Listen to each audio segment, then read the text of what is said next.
मित्रों, आज मैं अलीगढ़ मंडल और आगरा मंडल के कोविड महामारी की समीक्षा के लिए यहां पर आया हूं। मैंने अभी अलीगढ़ मंडल की समीक्षा ली है। यद्यपि मैं प्रतिदिन प्रदेश में प्रत्येक मंडल की, प्रत्येक जनपद की समीक्षा वहां पे करता हूं, वर्चुअली सभी लोगों से जुड़ता हूं, लेकिन पिछले कुछ दिनों से हम लोगों ने फील्ड में उतर करके भी इस महामारी के खिलाफ चल रहे अभियान की यहां पर समीक्षा शुरू की है।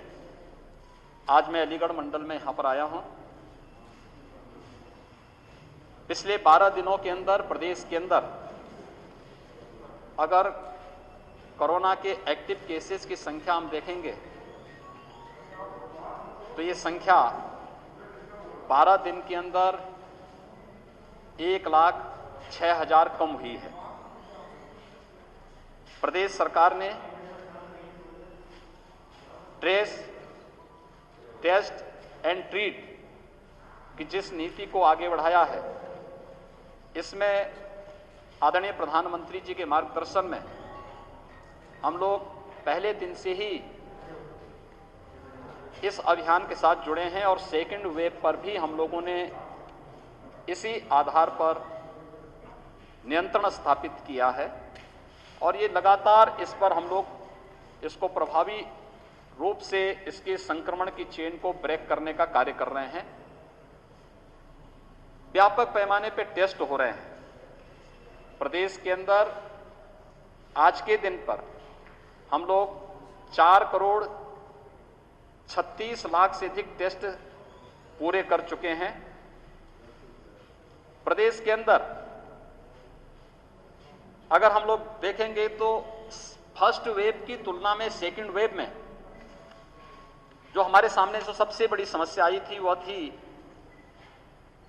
कि ऑक्सीजन की डिमांड अचानक बढ़ी, क्योंकि फर्स्ट वेव के समय में चाहे वह हॉस्पिटल रहे हों, चाहे वह होम आइसोलेशन में रहने वाले कोविड पॉजिटिव रहे हों, इनमें से किसी ने भी ऑक्सीजन की डिमांड उस दौरान नहीं की थी, क्योंकि हॉस्पिटल के अपने एग्रीमेंट होते थे ऑक्सीजन, लिक्विड मेडिकल ऑक्सीजन के प्लांट के साथ।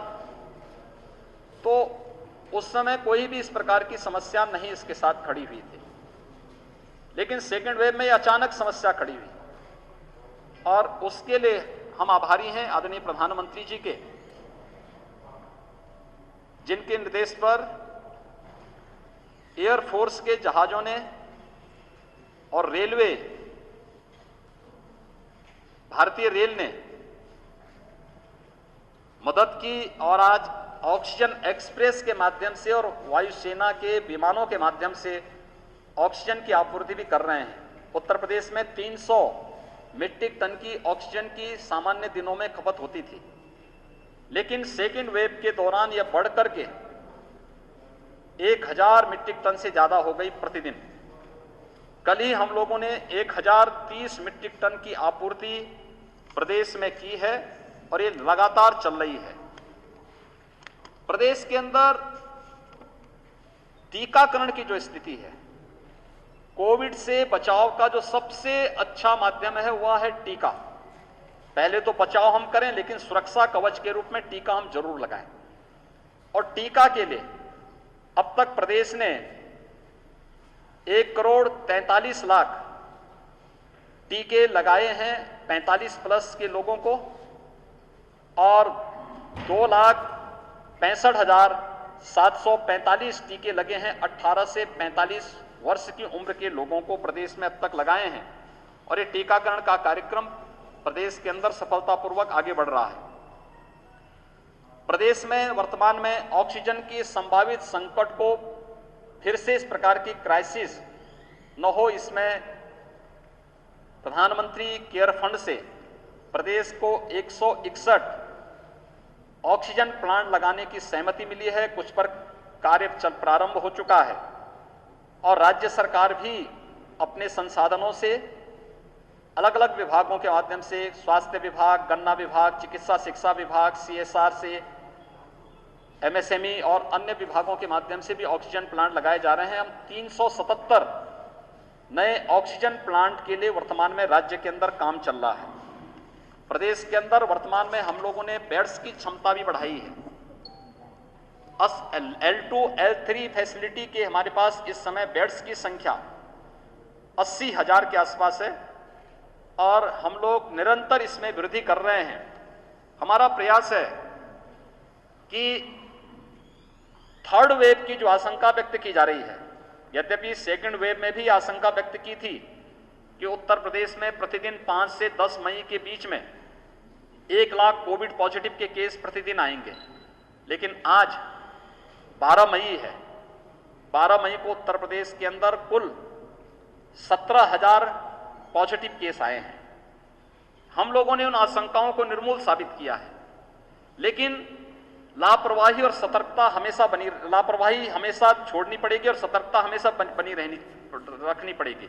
इसी दिशा से हम लोग थर्ड वेव की भी आशंका को ध्यान में रखते हुए अभी से हम लोगों ने इसकी तैयारी भी एक अलग से टीम लगा करके प्रारंभ कर दी है कि पीडियाट्रिक्स के ICU का निर्माण अभी से हर जनपद में प्रारंभ हो, उनकी ट्रेनिंग के कार्यक्रम हो।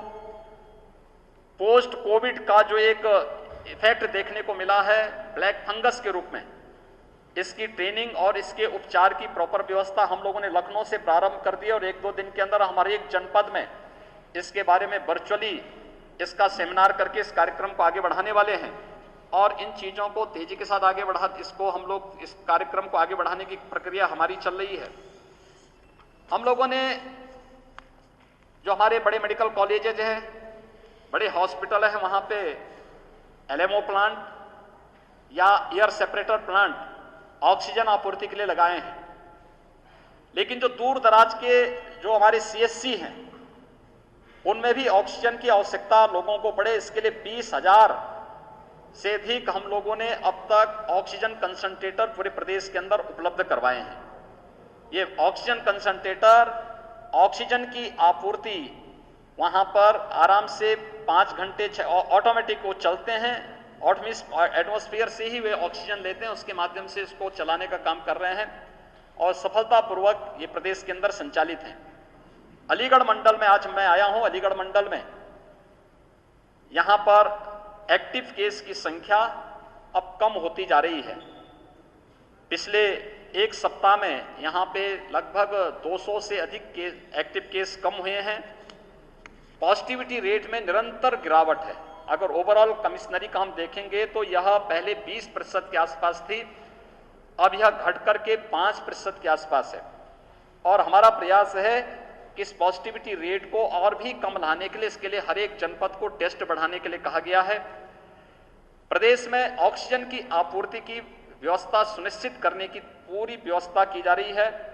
इसमें ऑक्सीजन के टैंकर भेजे जा रहे हैं, लिक्विड मेडिकल ऑक्सीजन निरंतरता इसमें बनी रहे इन कार्यों को। और मुझे यहां पर देख करके इस बात की प्रसन्नता है कि ऑक्सीजन कंसंट्रेटर के निर्माण की कार्रवाई अलीगढ़ में प्रारंभ भी हो रही है, उसका ट्रायल चल रहा है और सफलतापूर्वक ट्रायल होने के बाद अलीगढ़ में उसके कार्यक्रम को हम आगे बढ़ा सकते हैं।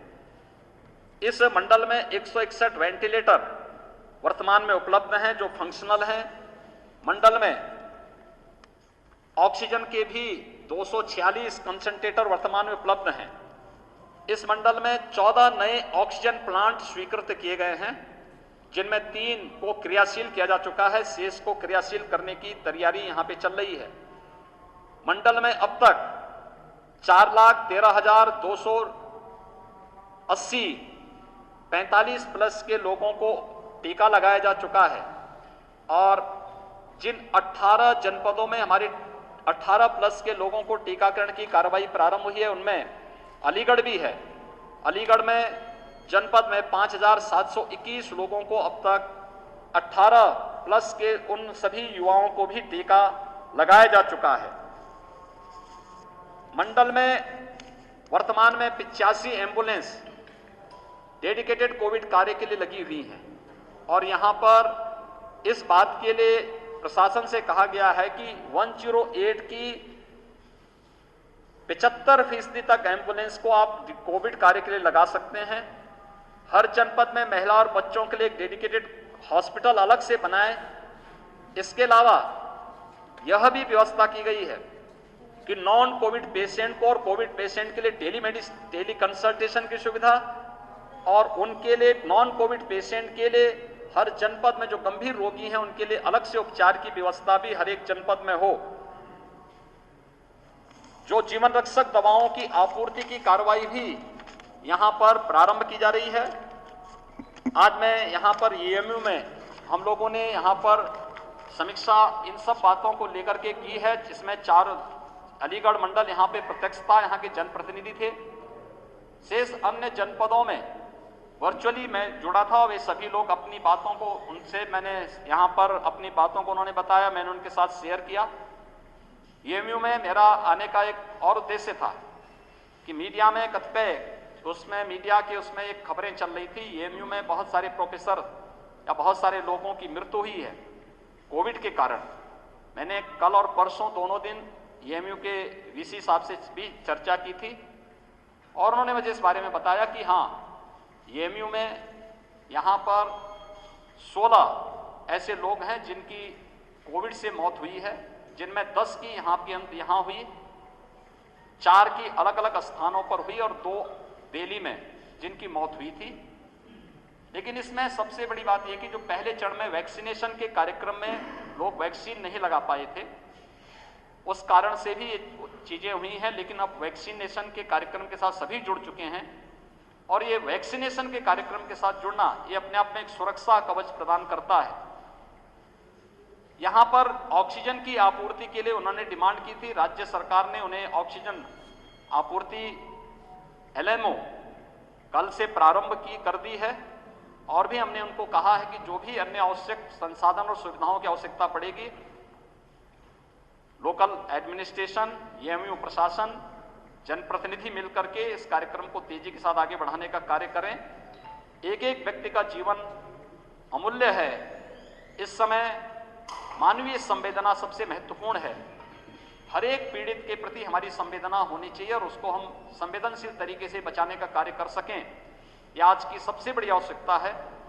और मैं अभिनंदन करूंगा अपने सभी हेल्थ वर्कर्स का, उन सभी कोरोना वॉरियर्स का जो इस कार्य के साथ मजबूती के साथ जुड़े हुए हैं और एक एक व्यक्ति के जीवन को बचाने का कार्य कर रहे हैं। मेरी आप सबसे भी अपील है कि बचाव सर्वोत्तम उपाय है, लेकिन अगर कहीं किसी में कोई लक्षण है, किसी को आशंका हो, तत्काल जांच करवाएं। जांच कराने से भागे ना। देखिए, बीमारी को छुपाने से बीमारी समाप्त नहीं हो जाती, वो विकराल रूप धारण करती है। इसलिए आपके पास हमने एक सिस्टम बनाने का प्रयास किया है। हम एक महामारी से लड़ रहे हैं, इसलिए बीमारी को छुपाए ना, बताएं। सरकार हर प्रकार की सुविधा दे रही है, वैक्सीन फ्री दे रही है, दवा फ्री कर रही है, सब कुछ फ्री कर रही है, भारत सरकार पूरा सपोर्ट कर रही है। इसमें बीमारी को छुपाने से अच्छा हम उपचार कराने में तत्काल आगे आए और जो भी गाइडलाइन उसका पालन करें। प्रत्येक नागरिक इस बात को ध्यान में दें कि कहीं भी कोई ऐसी स्थिति ना आने पाए जहां पर कहीं संक्रमण की चेन स्प्रेड होती हो। इसको ब्रेक किए जाने की आवश्यकता है। इसलिए मेरी सबसे अपील है कि हम, और खासतौर पर मीडिया के माध्यम से, हम पब्लिक में अवेयरनेस पैदा करें। हाई रिस्क कैटेगरी के लोग, यानी 60 साल से ऊपर, 10 वर्ष से छोटी उम्र के लोग, बच्चे, गर्भवती महिलाएं, गंभीर रोग से ग्रसित कोई भी व्यक्ति या कम इम्यूनिटी के व्यक्ति, ये लोग घर के बाहर न निकलें, घर में भी मास्क लगाएं। दूसरा, हम इस चीज का पालन करें कि अगर किसी भी व्यक्ति को बाहर निकलना आवश्यक हो, सामान्य नागरिकों को भी, वे मास्क जरूर पहने। कोई चीज का लेन देन कर रहे हैं तो उन स्थितियों में हम लोग ग्लव्स जरूर पहने या सैनिटाइजर से हाथ जरूर साफ करें और पूरी सतर्कता के साथ इस कार्यक्रम के साथ जुड़ें। ये टीम वर्क ही रिजल्ट देगी और ये टीम वर्क ने ही ये रिजल्ट दिया है। उत्तर प्रदेश की निगरानी समिति और आरआरटी के द्वारा जो कार्य प्रारंभ हुआ है, विश्व स्वास्थ्य संगठन ने भी उसकी सराहना की है और हम लोग इस अभियान को एक निरंतरता बनाए रखेंगे, जिससे प्रत्येक व्यक्ति को हम लोग, चाहे वह हॉस्पिटल में हो या घर में हो, अगर कोविड पॉजिटिव है हम उसको मुफ्त में उपचार और मेडिकल किट की सुविधा उपलब्ध करवा सकें और किसी भी चीज की कोई कमी न हो, इस पर हमारा पूरा प्रयास रहेगा। ये प्रयास निरंतर चल रहे हैं। आज मैं यही समीक्षा लेने के लिए आया था। बहुत बहुत धन्यवाद जी।